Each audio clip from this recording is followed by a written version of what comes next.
2000 ஆண்டுகளுக்கு முன்னால் எல்லோருக்கும் கல்வியாக இருந்ததை நீ படிக்காதே என்று சொல்லுவதற்கு ஒரு தத்துவம் வந்தது. அந்த தத்துவம் இன்றைக்கு இருக்கிற RSS தத்துவம். அந்த தத்துவத்திலிருந்து நம்மை மீட்பதற்காகத்தான் இங்கே ஒரு அரசியல் தேவைப்பட்டது. அந்த அரசியல் பெரியார் முன்னெடுத்த அரசியல், அவருக்கு முன்னாலேயே திராவிட தத்துவத்தினுடைய பிதாமகர்கள் முன்னெடுத்த அரசியல்.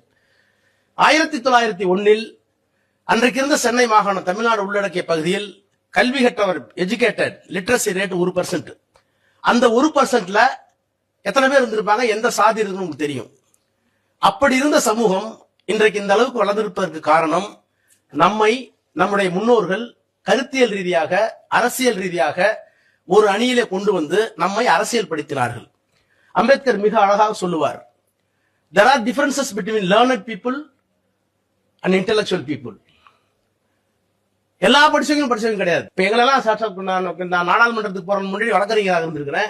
லேர்னட் அட்வொகேட்ஸ் வாங்க, மை லேர்னட் ஃப்ரெண்டு வாங்க, ஆர்கியூ பண்ணும்போது கோர்ட்ல MA BA MA BL போட்டிருந்தாவே லேர்னட், அவர்கள் கற்றிருக்கிறார்கள், பட்டம் பெற்றிருக்கிறார்கள். ஆனால் அத்தனை பேரும் சிந்தனையாளர்களோ அந்த அறிவை பயன்படுத்துவதோ இருக்க வேண்டிய அவசியம் இல்லை.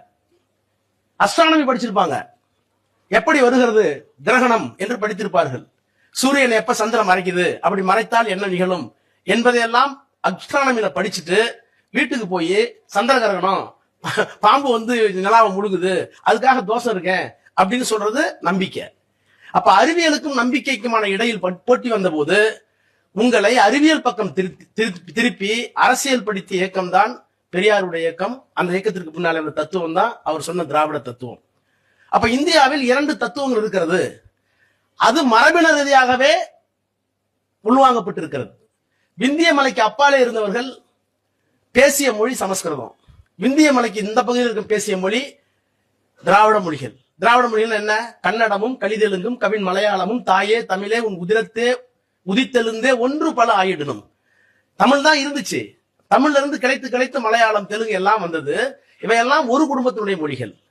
விந்திய மலைக்கு அப்பாலே இருந்தவர்கள் சமஸ்கிருதத்தை அழிப்பியாக கொண்ட ஆரிய இனம். அந்த இனத்திற்கென்று இலக்கியம் இருந்துச்சு. அப்ப இந்த 2க்குமான இலக்கியங்கள், 2க்குமான பண்பாட்டு கூறுகள் இருந்தன என்பது உண்மை.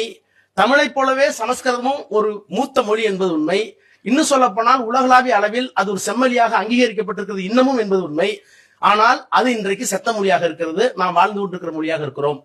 அது சொன்ன தத்துவம் வேறு, பிறப்பின் அடிப்படையில் வித்தியாசம் இருக்கிறது என்று சொன்ன தத்துவம். நம்முடைய தத்துவம் பிறப்புக்கும் எல்லா உயிர்க்கும் என்ற தத்துவம்.